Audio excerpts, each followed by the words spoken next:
Hi grade 11s, now we're going to do question 6. Remember this is an exemplar, June 2022, past paper. I just did question 1 up to question 5. Check the description of this video if you want to have access to those questions. Otherwise, let's continue. There's also question 7, by the way. I know you can see question 7 below in this specific video, but I've done it. Check the description of this video. I've done all the questions. So I hope you enjoy. Let's just solve this. So we are given p of x, which is equals to 4 to the power of x, and we are given h of x, which is equals to 2 into x minus 1 all to the power of 2 minus 8, right?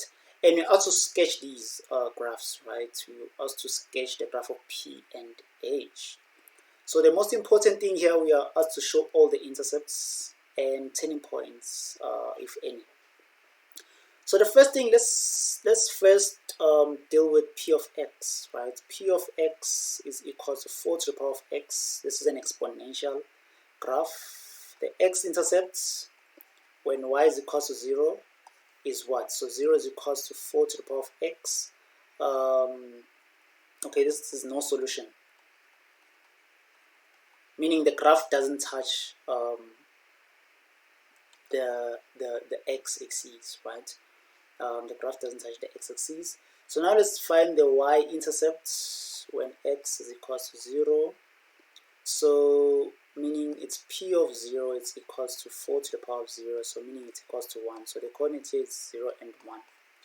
Fine. So we are done finding the intercepts for this one. Now let's deal with the parabola. Alright. So let me first write down for p of x so that we know.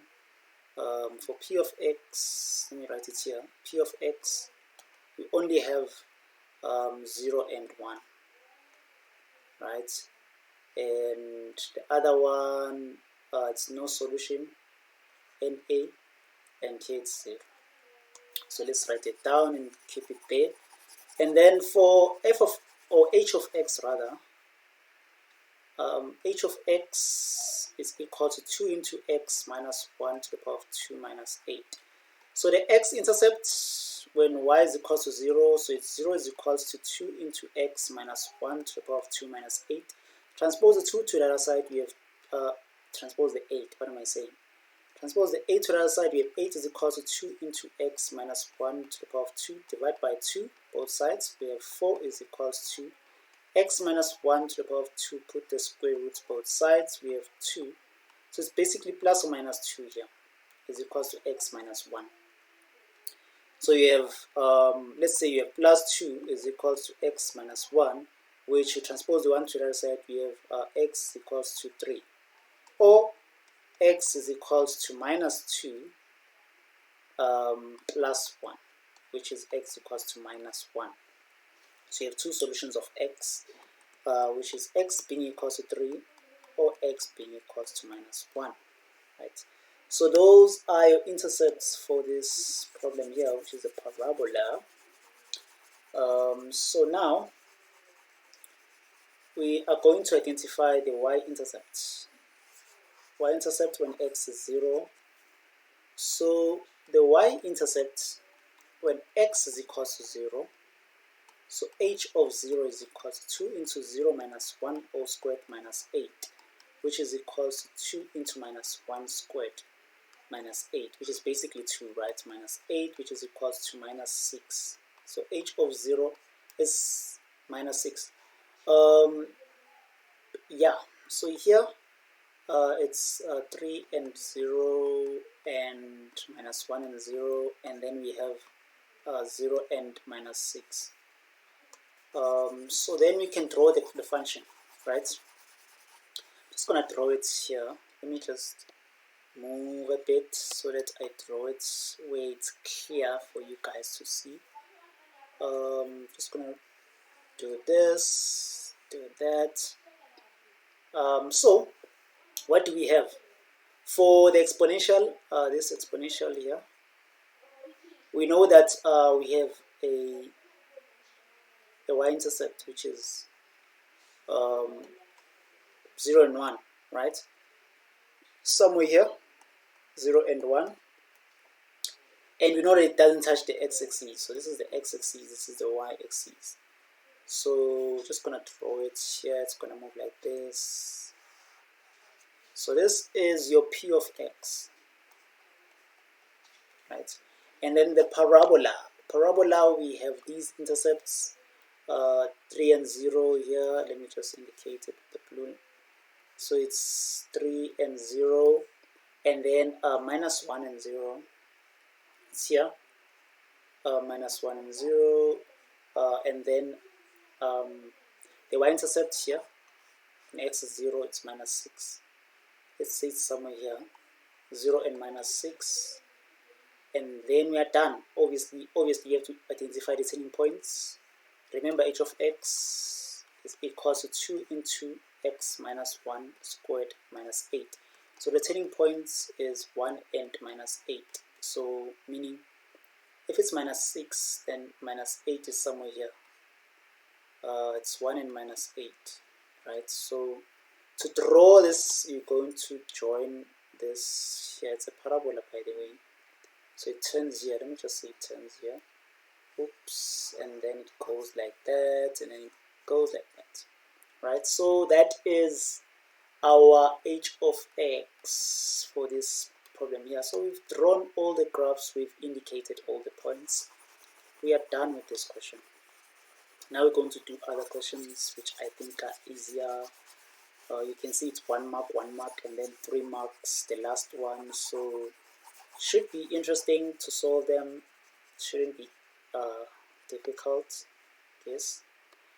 Then it says sketch the graph of f if f of x is equals to p of minus x in the same axis as the previous graph. Oops, I deleted it.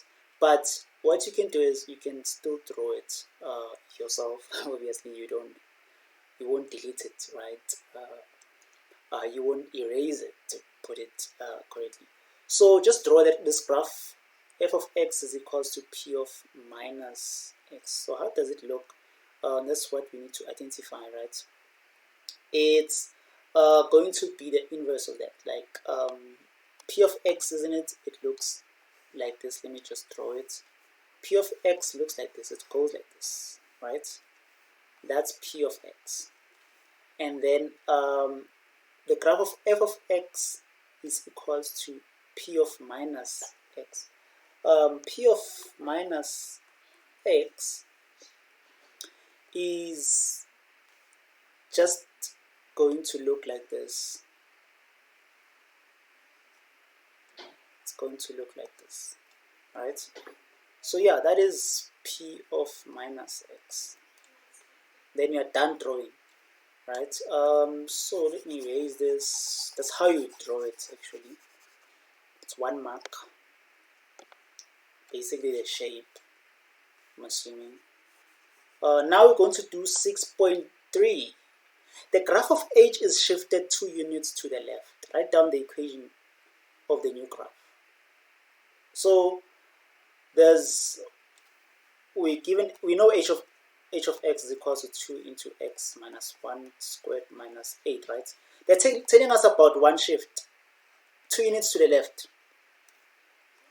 2 units to the left.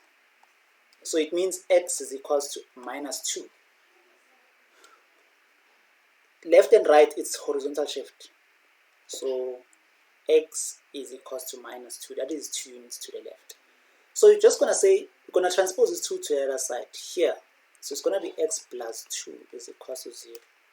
You're going to write this, exactly this here in this original h of x. Where does x, you put x plus 2. That's your new equation. Yeah, right? So you're going to say h of x, let me just say h of x1 because now it's going to be new. So it's x into, where does x, I put x plus 2. And then there's minus 1 that was originally there, so it's minus 8. So it's going to be 2 into x plus 1 now, squared minus 8. So this is the new graph, which is h of x1. Just going to write it as h of x1. You can say y is equals to, right? So this is going to be the new graph because of that horizontal shift. And we are done with this one. That's why it's 1 mark, by the way. So we go to 6.4. 6.4, but show algebraically that P of x plus 1 over 2 is the same as 2p of x. This is interesting, right? What is p of x? P of x is equal to this, right? 4 to the power of x. And then what is p of x plus 1 over 2? So where there's x, we put x plus 1 over 2. So it's equal to 4 into x plus 1 over 2, which is the same as 4 into x multiplied by 4 into 1 over 2. But what is 4? 4 is the same as saying 2 to the power of 2. So it's going to be 2 to the power of 2x multiplied by 2 to the power of 2 times 1 over 2. So it's equal to 2 to the power of 2x multiplied by 2. That's what it means. Which to the power of 1 basically, because this 2 multiplied this 2, so you're left with 1. So it's equals to, so p of this, this actually is 2 to the power of 2x plus 1. That's what it means. Let's see if you're going to get the same thing if we put just 2p. So 2p of x is equal to 2 multiplied by 4 to the power of x, which 4 is the same as 2 to the power of 2x, which is the same as 2 to the power of 2x plus 1, basically. Definitely, so this is the same as this if you have a look. So therefore we can conclude and say p of x plus 1 over 2 is equals to 2p of x, right? So we are done with 6.4. We are done with question 6. If you didn't understand anything, let me know in the comment section below. Thank you so much for subscribing if you have subscribed. If you haven't, please do subscribe. That means a lot to me. I really appreciate it. Please like this video if you did enjoy it. If you didn't, you can skip, but please like it. Anyways, thank you so much for watching. Take care. Don't forget, question 7 is in this description. You can check it out now to have access to it so that we solve it. It's the last question actually of this paper, so do check it out. And do check other questions, question 1 up to questions 5. I've included everything in the description of this specific video. Thank you so much for watching. See you in the next video.